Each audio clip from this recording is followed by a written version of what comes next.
How's it going, guys, and welcome back. I'm just going to be making a run through Gilgamesh EX now. As you can see by the score requirement, I've already actually cleared everything but and recorded it, but like a fool I didn't record my screen. So we're going to make another way quickly through it, and I can show you basically the ideas I used. So we're going to be using a team of Squall, Selphie and Terra, and we're going to be bringing a Dark Knight Cecil friend. The Dark Knight Cecil friend is purely for the final wave because he just can output so much damage so rapidly. So the first time I actually messed up here and I didn't use a wall, I had auto still on, so she just did a regular bravery attack. But now that we have wall set up, Squall can actually do a bit better damage to the group. So with Squall, I pretty much just use abilities non-stop. I don't think for this, I will be using Rensakuken here.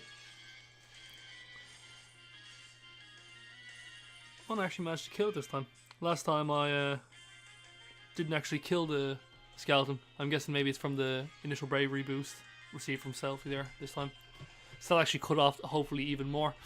For these waves, my first time I actually didn't... My first wave I did this, I ended up killing the turtle actually a bit too early than I should. I focused a bit too much damage on that without realising, because I saw that it was targeting all. But this time I'm probably going to do... I'm going to focus on taking down this dragon as much as possible. And she can do her Meltdown.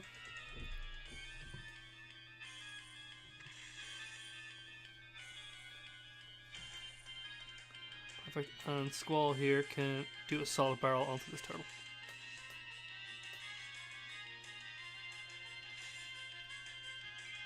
And almost kill it.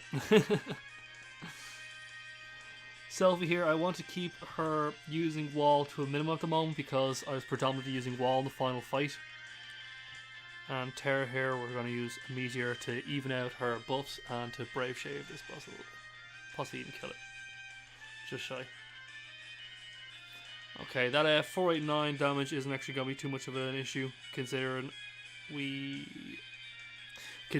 oh sugar, I probably should use the assault bar, sugar there.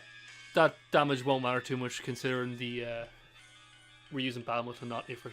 If we're using Ifrit, then it would be a nightmare, but since we aren't, it's fine. So we're going to have to reapply wall as well before Squall's next turn, if possible. Actually no, it would be fine because he still has that assault trigger we didn't use. So when I came into this the first time, I had 16 turns on the clock. I'm not sure how many I have here now. 14, so even better. So Squall will brave shave a little bit here. Now the real concern was I wasn't able to get a summon in before the boss began its charge. So hopefully, with a bit of luck here, I can do that. Although, if we're running on a shorter number of turns, I'm not too sure we'll be able to. Terra here, low though I am to do it, I think I'm just going to do a regular bravery attack so she stays ahead of the curve here. And Squall is going to use his Rensakuken.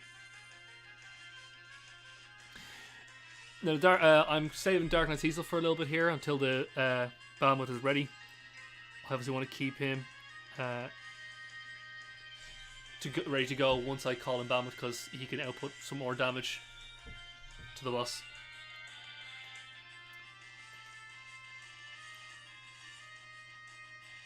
And with the brave battery of Selphie there, it makes a significant difference actually. So we'll have her use Drain.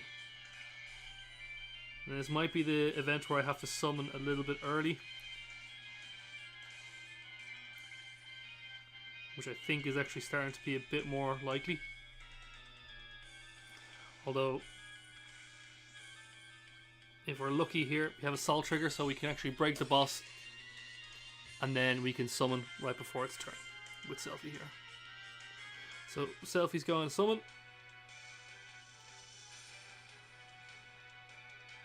and she'll use her wall ability just to generate a bit of bravery for Terra. Because of Terra's actual high bravery right now, I'm going to use a Meltdown chant and max out her bravery.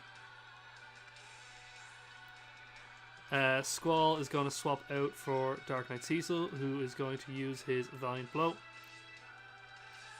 Terra will use a regular bravery attack. And Selphie will output some more HP damage onto the boss. Terra here is going to use another Meltdown.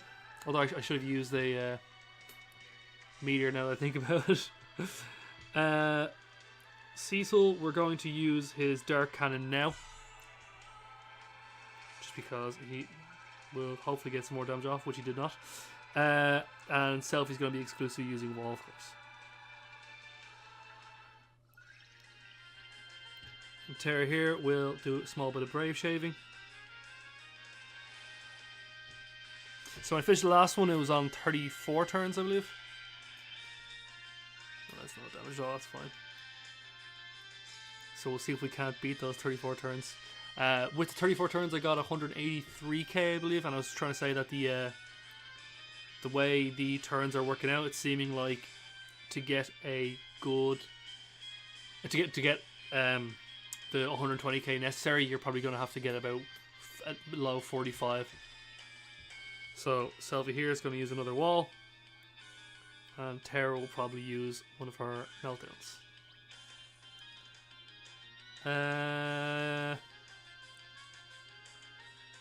Yeah, we'll use her meltdown just so she appears before Selphie in the turn order. Otherwise, I would have used a meteor.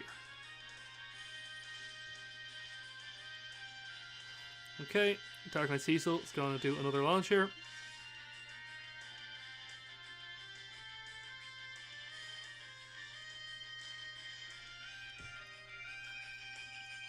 Selphie will use her final wall. And Terra will dish out her second last meteor. I'm actually getting a bit nervous with my ability uses here. I was speeding through this a lot more in the last one. So here we can use another launch. And Selphie will do a HP attack. So we might be able to kill the boss off with these next few turns. Terra using her meteor. Dark Knight Cecil will swap back for Squall, who can use a Renzakuken. And it might be just enough. Oh, never mind, you can just do a HP attack. So 36 turns. I believe I'm actually a little bit over what I was. I think it was 34 last time. But as you can see there, I didn't have the most efficient turn orders set up for me. And also I didn't plan efficiently. So yeah, 171k versus the 186 that I previously got. But this time we all have it recorded, and it's here for your viewing pleasure. So as I was trying to say in the last recording, it's actually very hard to remember what I was mentioning last. The boss has clearly been nerfed. The score requirement for one is an obvious nerf. It's been brought down from 200,000 to 120,000. But the defense of the boss, I also think, has been brought down somewhat as well. It seems like bravery shaving with other units isn't completely a terrible idea, as it was originally in the Japanese version of the game. And the launch meta obviously isn't as necessary, but clearly by bringing a Dark Knight Cecil, you do way better. But on the bright side, it doesn't make characters like Bartz or Gilgamesh necessary for this fight. I believe that in the Japanese version there was, I think, 4 characters who were able to complete the event. It was like Gilgamesh, Bartz, I think Squall, and Selphie. Not even. I don't think. I think it was Bartz, Gilgamesh, Selphie, and Kate Sith. I think were the only ones who had been, and Dark Knight Cecil were the only ones I think who were actually beating it on a regular. Were beating it regularly. The general populace were able to beat him with. But that's going to be all from me today. So hope you guys enjoyed the video, and I will see you next time. And take it easy, guys.